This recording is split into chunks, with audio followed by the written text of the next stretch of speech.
Linguistics portion থেকে আগের দিনে পালি আসে, এমআইএ ল্যাঙ্গুয়েজ বা ফিচার্স অফ পালি এই বিষয়ে প্রশ্ন পড়ানো হয়েছিল বিষয়ে।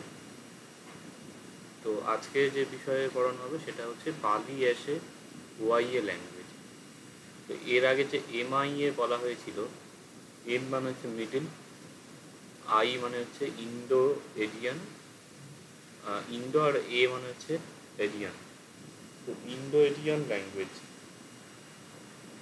তো ভারতীয় আর্য ভাষা বলা হয় ভারতবর্ষের বিশেষত উত্তর ভারতের বাংলা, হিন্দি প্রভৃতি ভাষাগুলি সেগুলি, এবং যেহেতু এটা মধ্যস্তরের ভাষা সেই জন্য মধ্য ভারতীয় আর্য ভাষা বা মিডল ইন্ডো এরিয়ান বলা হয়েছে। এটার প্রসঙ্গে বলেছিলাম যে মোটামুটি 600 খ্রিস্টপূর্বাব্দ থেকে 1000 বা 10ম খ্রিস্টাব্দ নাগাদ সময়কাল পর্যন্ত এটাকে বলা হয়ে থাকে যে ভারতীয় যে আর্য ভাষার মধ্যযুগ। আর এর আগের যে স্তর মানে 600 খ্রিস্টপূর্বাব্দের পূর্ববর্তী সেটাকে বলা হয় ওল্ড ইন্ডো আরিয়ান ল্যাঙ্গুয়েজ বা সংক্ষেপে ওআইএ ল্যাঙ্গুয়েজ। তো এই স্তরের যে ভাষা, এই স্তরের ভাষাতে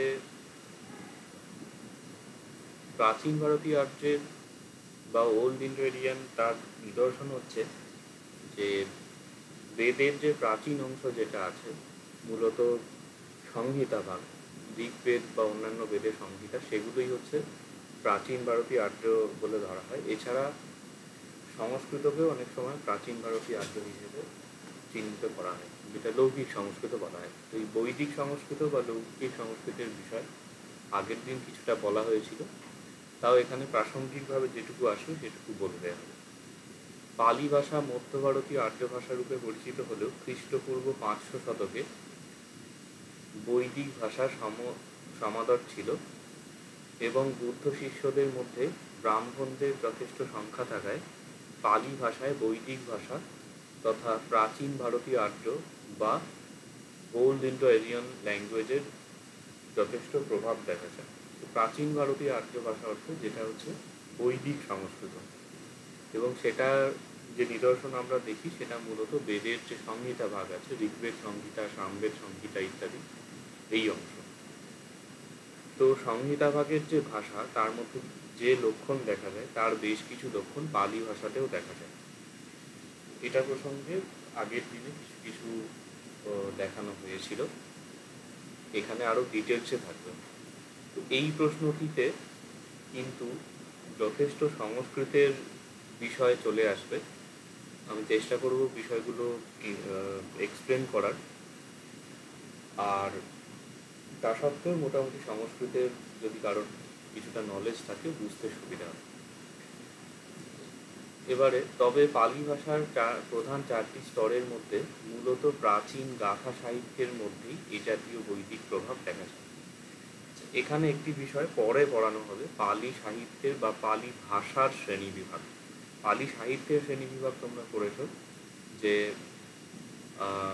ত্রিপিটক সাহিত্য, ত্রিপিটক পরবর্তী সাহিত্য ইত্যাদি হিসেবে। আর ভাষার স্তর বলতে পালি ভাষার একেবারে প্রাচীন যে স্তর সেটা হচ্ছে গাথা সাহিত্যের ভাষা।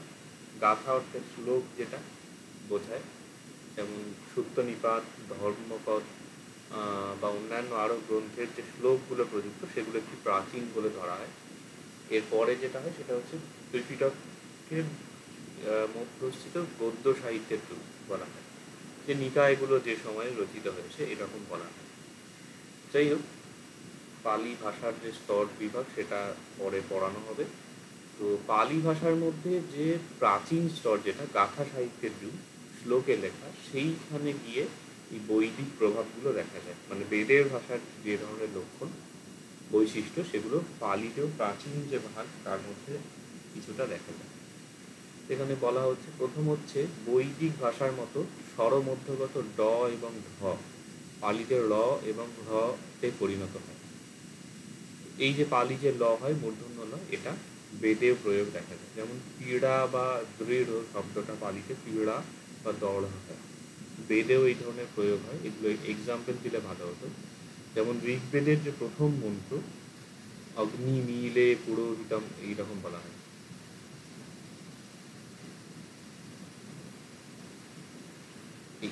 মিলে যেটা আছে, অ্যাকচুয়ালি এটা ইড়ে হয়, এটা লৌকিক সংস্কৃতে মানে পরবর্তী সংস্কৃতে এটা হয় ইড়ে।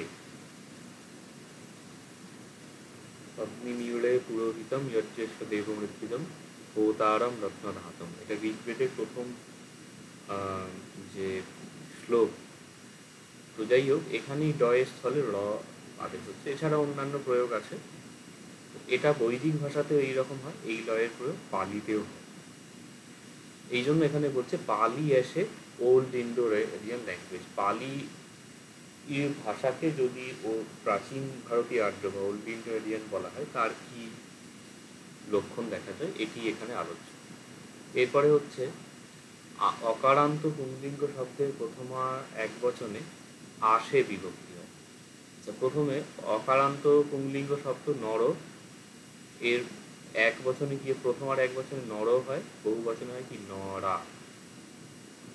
সিমিলার সংস্কৃতে এটা নর বিসর্গ হয়, এখানে নরয়াকা বিসর্গ, নরাহা বিসর্গটা চলে গিয়ে পালিতে নরা হয়। এখন বৈদিক সংস্কৃতে কি হয়, এই জায়গাতে এটা নরা সহ হয়। এটা সংস্কৃতে একটা হচ্ছে বহু বচন নরা, এখানে একটা এক্সট্রা ফর্ম হচ্ছে বৈদিক সংস্কৃত।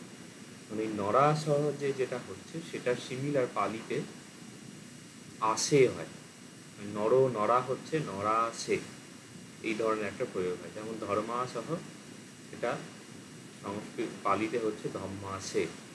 কিন্তু সংস্কৃতে এই সং বলে যে কথাটি আসে, এটা সংস্কৃতকে বোঝাচ্ছে। এবং বই বলে লেখা আছে, এখানে বই লেখা আছে, বই মানে বৈদিক বোঝাচ্ছে, পা মানে পালি।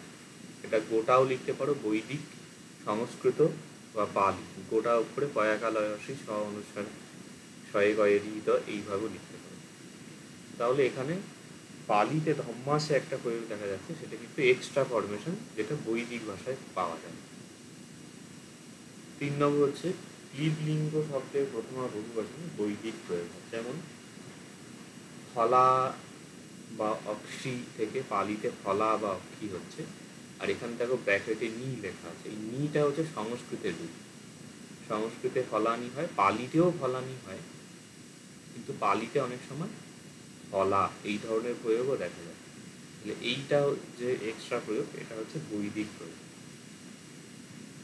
এরপরে হচ্ছে অকারান্ত শব্দের তৃতীয়া বহু বচনে বৈদিক এভি বিভক্তি হতে এহি বা এভি বিভক্তি প্রয়োগ হয়। এটা হচ্ছে সংস্কৃতে যখন তৃতীয়া হয়, তৃতীয়াতে নরেণ নরাভ্যাম হয়, সংস্কৃতের দ্বিবচন আছে, এটা লিখছি না, আর ওখানে নরই হয়, নরয়ই বিসর্গ। এইটা হচ্ছে সংস্কৃতের তৃতীয়ার বহু বচন। পালিতে কি হয়, এইখানে নরেহি হয় না, নরেহি নরেভি, নরেহি বা নরেভি, এই নরেভি যেটা হচ্ছে সেটা বৈদিক এভি আকৃতি হয়, সেটা থেকে আসছে। তাহলে বৈদিক যেমন ধর্মে এভি থেকে পালিতে ধম্মেহি বা ধম্মেভি হচ্ছে, কিন্তু সংস্কৃতে সেটা হচ্ছে ধর্মই। সংস্কৃত মানে লৌকিক সংস্কৃত, যেটা পরবর্তীকাল। এরপরে অকারান্ত শব্দের তৃতীয়া এক বচনে এনর স্থলে বৈদিক আ বিভক্তি হয়। যেমন সহস্তেন, তার জায়গায় সহদ্ধা, হত্যেন পালিতে এরকম হয় তৃতীয় এক বচনে। আবার কোনো কোনো সময় এটা হত্যাও হয়, হত্যা আ হয়ে যাচ্ছে, এনর পরিবর্তে আ, এবং এই আ এর প্রয়োগ যেটা, সেটা বৈদিক প্রয়োগ। এরপরে নম্বরে হচ্ছে গো শব্দের ষষ্ঠী বহুবচনে বৈদিক গোনাম থেকে পালিতে গোনম হয়, এবং কিন্তু সংস্কৃতে হয় গবাম। এইটাই গোনাম থেকে পালিতে এটা গোনম হচ্ছে, আর কিন্তু সংস্কৃতে সেটা গোনম না হয় গবাং হচ্ছে। ষষ্ঠীর বহুবচন মানে নং, যেটা মানে গরুগুলোর, গরুদের, এই অর্থ বোঝাচ্ছে। এখানে এই নোটটা একটু কঠিন লাগতে পারে, এখানে 3টে টার্ম হবে, একটা হচ্ছে পালি, একটা বৈদিক, একটা হচ্ছে সংস্কৃত। এবং এখানে যেটা বক্তব্য বিষয়, সেটা হচ্ছে পালি এবং বৈদিক এটা সিমিলার, সংস্কৃত যেটা সেটা ডিসিমিলার। এরপরে অস্মৎ শব্দের প্রথমা ও দ্বিতীয়ার বহু বচন অসমত শব্দটা কি? অসমত হচ্ছে, যেটা এখনো তোমাদের পড়ানো হয়নি, কিন্তু অহং এবং ময়ং এই দুটো শব্দ তোমরা শিখেছো, মানে যেটা ফার্স্ট পার্সন বোঝে, আমি আমরা। তো এইটা যে শব্দটা শব্দরূপ হয় সেটাকে অসমত বলা হয়। তো এই শব্দের বহু বচনে না আমরা, আমাকে, আমাদেরকে, এই দুটো অর্থ বোঝাচ্ছে, প্রথমার বহুবচন এবং দ্বিতীয়ার বহুবচন। সেখানে বৈদিক অশ্মে থেকে পালিতে অম্নে হয়, কিন্তু সংস্কৃতে বয়ম এবং অস্মান হয়। তাহলে এই যে বৈদিক আর পালি সিমিলার, সংস্কৃত হচ্ছে আলাদা। এরপরে হচ্ছে আত্মনেপদী প্রথম পুরুষ বহুবচনে অরে বিভক্তি হয়। আত্মনেপদ ব্যাপারটা আগের দিন বলা হয়েছিল। ক্রিয়াপদের যেটা আমরা তি অন্তিষিত মিম দেখি, এটা ছাড়াও আর একটা ফরমেশন হয়, যেটা হচ্ছে তে অন্তে এ অভে এ অমে, এইটাকে বলা হয় আত্মনেপদ বিভক্তি। আত্মনেপদের প্রথম পুরুষ বহু বচনে, মানে যেটা হচ্ছে আমাদের যদি গচ্ছন্তি বলা হয়, গচ্ছন্তি, গচ্ছন্তির ইকুইভ্যালেন্ট একটা হবে গচ্ছন্তে। এই গচ্ছন্তে যে হয়, এটার জায়গায় এক্সট্রা বলছে রে হয়। এটা এই রে প্রয়োগটা বৈদিক প্রয়োগে দেখা যায়। যেমন বৈদিক প্রয়োগে এখানে বলা হচ্ছে দুহ রে সে রে, এটা হচ্ছে এই মানে তারা যায়, সো গচ্ছতি তে গচ্ছন্তি। সিমিলার বৈদিক প্রয়োগে এটা অন্তির জায়গাতে রে হচ্ছে। পালিতেও সেরকম লভরে বিজ্জরে হয়, মানে লভতি লভন্তি, লভন্তি লভন্তির জায়গায় লভরে হচ্ছে, মানে অন্তির জায়গাতে রে হচ্ছে। বিজ্জতে হচ্ছে মানে বিজ্জন্তি হচ্ছে বিজ্জরে, এই ধরনের। এবারে জি ধাতুর ক্যাদিগণীয় প্রয়োগ জিনাতি হলো বৈদিক প্রয়োগের। জি ধাতু যেটা, জি হচ্ছে একটা পালি রুট, যেটা তোমরা আপাতত গম ধাতু, মানে গচ্ছতি, পশ্যতি, তিষ্ঠতি, পিবতি এইসব প্রয়োগ হয়েছে। জি একটা ধাতু, জি ধাতুর ফরমেশনে নর্মালি পাড়িতে হয় জয়তি, মানে জয়ে খরা, সো জয়তি তে জয়ন্তী বং জয়সী তুমে জয়ত ইত্যাদি। এই জয়তি যে ফরমেশনটা হয়, এটা জি থেকে অনেকটা চেঞ্জ হয়ে হয়। জি থেকে দেখো, জি থেকে জয় হচ্ছে, কিন্তু জি থেকে আর একটা হয় জি প্লাস না হয়, জিনা তি, জিনন্তি, জিনাসি, জিনাথ, জিনামি, জিনাম, জিনাতু, জিনন্তু, এইরকম হয়, মানে না দিয়ে একটা ফরমেশন হচ্ছে। এখন কিছু কিছু ক্রিয়াপদের ক্ষেত্রে একটা না এসে জোরে, যেমন এটা একটু মুছে দেখাই।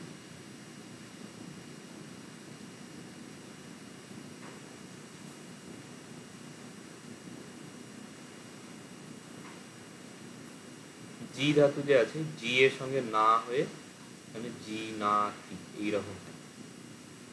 এছাড়া আরও ধাতু আছে, যেমন লু একটা ধাতু, লু মানে কাটা বোঝায়, লু এর সাথে না হয়ে লু না থি। কি একটা ধাতু আছে, কি না থি মানে ক্রয় করা, মানে এইখানে একটা করে না জুড়ছে। এখন না জোরে যে ক্রিয়া ভার্বগুলোর সাথে, তাদেরকে ক্র্যাদিগণীয় প্রয়োগ বলে। ক্র্যাদিগণীয় প্রয়োগ কাকে বলে, এগুলোও তোমাদের ক্লাস হবে পরে। আপাতত এইটুকু জেনে রাখো যে না দিয়ে হয়, না এক জিনাতি, লুনাতি, তিনাতি, ধুনাতি, পুনাতি, এই ধরনের হয়, না এটা হয়। তো জি ধাতু যে জিনাতি হয়, সেটা হচ্ছে বৈদিক প্রয়োজনীয়ত, কিন্তু এখানে এক্সেপশনটা দেয়া হয়নি, এটা লিখে রাখবে। সেটা হচ্ছে এক্সেপশন মানে সংস্কৃত, যেটা ডিসিমিলার হয়। সংস্কৃতে কি হচ্ছে, এটা জয়তি হয়। সংস্কৃত জয়তি হচ্ছে, পালির জায়গায় জিনাতি হচ্ছে, যেটা সিমিলার টু বৈদিক প্রয়োগ। পালিতেও জয়তি হয়, সেটা আলাদা কথা, কিন্তু পালিতে জিনাতি প্রয়োগটাও দেখা যায়। এরপরে বলা হচ্ছে বৈদিক ভাব। ভাব অর্থে এখানে মুড বলা হচ্ছে। ক্রিয়াপদের ক্ষেত্রে তোমাদের 5টা ক্রিয়াপদের ফরমেশন পড়ানো হয়েছে। কি কি না, present tense, past tense, future tense, 3টে হয়ে গেল। আর দুখানা পড়ানো হয়েছে পঞ্চমী এবং সপ্তমী। পঞ্চমী এবং সপ্তমী যেটা, সেটা হচ্ছে ঠিক টেন্স না, এই দুটো হচ্ছে মুড। যেমন এটা করা উচিত, এটা তুমি করো, মানে আদেশ অনুজ্ঞা বোঝাচ্ছে অথবা উচিত অর্থে বোঝাচ্ছে, তো ওইগুলোকে মুড বলা হয়। তো বৈদিক একখানা প্রয়োগ আছে এই ধরনের, যেমন পঞ্চমী সপ্তমী আমরা দেখলাম, এছাড়া এটা অনুরূপ বৈদিক ভাষায় মানে সংস্কৃতের পঞ্চমীকে লোট বলে, যেটা আদেশ অনুজ্ঞার্থে হয়। যাদের একটু সংস্কৃত জানা আছে বুঝতে সুবিধা হবে। আর যেটা সংস্কৃতে বিধিলিঙ্গ বলা হয় সেটা পালিতে হচ্ছে সপ্তমী। তো এগুলো মুড বোঝায়, ওটা উচিতার্থে সপ্তমী হয়, আর আদেশ অনুজ্ঞা অর্থে পঞ্চমী হয়। তো এক্ষেত্রে যে আর একটা এক্সট্রা প্রয়োগ হয়, মুড এক্সট্রা আরও অনেকগুলোই হয়। বৈদিক একটা প্রয়োগ হয় সেটাকে লেট বলে। এইটা পালিতে কিছু কিছু প্রয়োগ দেখা যায়, এটা সংস্কৃতে প্রয়োগ হয় না। এখানে এটা নোট করে রাখতে পারো যে সংস্কৃতে প্রয়োগ হয় না। যেমন বিতরাশি ভবাত, এটা অ্যাকচুয়ালি এই যে সাবজান্টিক বলা হয়, সাবজান্টিক শব্দটা এক্সপ্লেন করে, এটা অভিপ্রায় বলছে। যেমন ব্যাপারটা হচ্ছে আমরা অনেক সময় বলি এটা হলে ভালো হতো, আমি মুখে বলছি না যে এটা কেউ করুক, এটা হলে ভালো হতো। এই মিনিংটা হচ্ছে এই অভিপ্রায় বা সাবজান্টিভ যে মুড বলা হয় তার বৈশিষ্ট্য। তো বিতরাশিটা আমার খেয়াল হচ্ছে না, ভাবাত প্রয়োগটা একটা এক্সাম্পল আছে, সর্বপদেই আছে। অশ্ব যথা কথা নিবিদ্ধ সংবেগিন আতাপিন ভবাত, এইরকম। তারপর লাইনটা মনে পড়ছে, হচ্ছে অশ্ব ঘোড়া কে যেমন চাবুক মানে কষাঘাত করছে, চাবুক পেটা করলে ঘোড়া যেমন উদ্যমী, সেই রকম সংবেগিন আতাপিন ভবাত। ভিক্ষুদেব বলছে তোমরা সেরকম উদ্যমী হও। তো উদ্যমী হও যেটা, এটা হচ্ছে উদ্যমী হলে ভালো হয়, এরকম একটা কথা বলা হচ্ছে। মানে প্যাসিভলি নিজের ডিজায়ারটাকে জানানো, এইটা। তো আমরা অনেক সময় বলি না যে এটা করো, না বলে এটা করলে ভালো হয়, এইরকম। এরপরে হচ্ছে 11 নম্বর, পালিতে বেশ কিছু বৈদিক অসমাপিকা ক্রিয়াপদ দেখা যায়। যেমন লবার্থক অসমাপিকা ক্রিয়া, এইরকম দ্বিগোষ্ঠী কিছু কিছু টার্ম পাবে, এগুলো একটু শিখতে হবে। এগুলোর একটা সলিউশন বলা যেতে পারে, যাই হোক এগুলো আমি আপাতত ক্লাসেই বলে দেবো। মোস্ট প্রবাবলি তোমাদের হেল্প করার জন্য একটা জিনিস বলা যায়, একটা বই আছে,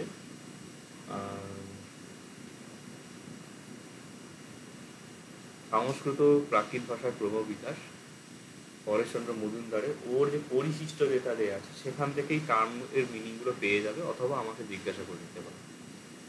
লবর্থক যেটা বলছে অ্যাকচুয়ালি লপ বলে একটা সংস্কৃতের প্রত্যয় আছে। তো লপ যে প্রত্যয় সেটার যে অর্থ, লপ হচ্ছে ইকুইভ্যালেন্ট টু পালিতে যেটা ত্বা হয়। লপ এবং ত্বা হচ্ছে সমার্থক। তো ত্বা এর অর্থ কি হয়? ত্বা তো জিরান্ড হয়, করে খেয়ে। তাহলে এই লব অর্থ মানে করে খেয়ে যে অর্থ হয় সেই অর্থে ক্রিয়া, এই জন্য এখানে জিরান্ড কথাটি লেখা হয়েছে। লব অর্থ অসমাপিকা ক্রিয়া, এটা সরল অর্থ হচ্ছে জিরান্ড মানে করে খেয়ে। তো বৈদিক গন্ত্বান, তার জায়গায় পালিতে গন্ত্বান হয় বা গন্তুন হয়। আর এছাড়া আর একটা বলছে বৈদিক মানে ইনফিনিটিভ যেটা হয় তুম তবে দিয়ে, যেটা পালিতে টু ডু করতে খেতে, এই অর্থে বৈদিক ভাষায় দাতবেই হয়, সেই জায়গায় পালিতে দাতবে বা দাঁতিয়ে হয়। আচ্ছা, এখানেও কিন্তু মানে সংস্কৃতের যে এক্সেপশন, সংস্কৃতে যে আলাদা হয় সেটা দেয়া হয়নি। সংস্কৃতে অনলি বা হয়, গত্বা। এখানে লিখতে পারো সংস্কৃতে কেবল গত্বা হয়। আর এই জায়গাতে সংস্কৃতের যে ডিফারেন্সটা সেটার জন্য লিখতে পারো সংস্কৃতে কেবল তুম হয়, গন্তুম। সংস্কৃতে কেবল গন্তুম হয়, বা এখানে দাতুম আমরা বলতে পারি, কেবল দাতুম হয়। সংস্কৃতে কিন্তু এই দাতবে দাতুয়ে এগুলো হয়। এখানেই গেল 11খানা বৈশিষ্ট্য বলা হয়েছে। প্রত্যেকটা বৈশিষ্ট্যের ক্ষেত্রে প্রথমে মনে রাখবে যে এখানে কিছু টার্ম বলা হয়েছে। যেমন এই বলছে লেটের প্রয়োগ হয়, লবর্থক অসমাপিকা ক্রিয়ার প্রয়োগ হয় ইত্যাদি। এই টার্মগুলো যতটা সম্ভব মনে রাখার চেষ্টা করবে। আর যদি বুঝতে না পারো তাহলে না হয় মুখস্থই করবে, কিন্তু আমার মনে হয় না মুখস্থ করাটা উচিত হবে। কোনটাকে আত্মনেপদী বলে বা কোনটাকে এই বৈদিক অভিপ্রায়, লেট বিভক্তি ইত্যাদি, এগুলো এখানে বলে রাখা হচ্ছে। রেকর্ডিংও থাকছে, এখান থেকে খাতায় নোট করে রাখবে।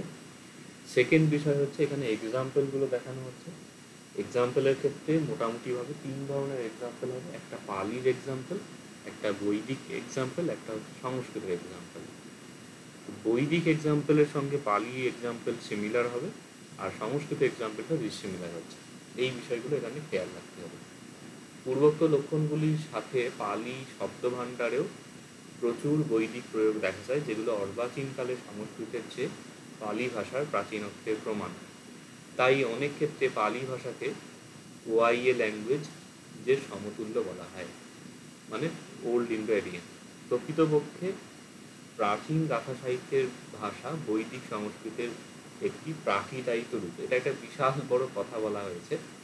সেটা হচ্ছে বৈদিক যে ভাষা ছিল সেটাকে প্রাকৃতে কনভার্ট করে দেওয়া হয়েছে। তো সেটাই হচ্ছে পালি, এরকম অনেকে অভিমত প্রকাশ করে। কিন্তু বৈদিক সংস্কৃত কিন্তু এখানে প্রাচীন, লৌকিক সংস্কৃত পরে, মানে বেদের ভাষা কিন্তু প্রাচীন, সেখান থেকে পরে পালি ভাষা তৈরি হচ্ছে, এবং কম বেশি আগে পরে পরে লৌকিক সংস্কৃত মানে মডার্ন যে সংস্কৃত আমরা দেখি সেটি তৈরি হচ্ছে। এই এখানের বিষয়বস্তু বলা হলো। এটা কিন্তু যথেষ্ট কঠিন একটা নোট, তবে এটা খুব বেশি প্রয়োগ মানে এক্সামে আসেনি। 14 সালে এসেছিল, এরপরে মোস্ট প্রবাবলি আসেনি, তো আসার চান্সও কিছুটা আছে। তো দেখা যাক, এখান থেকে তৈরি করে রাখতে পারলে ভালো।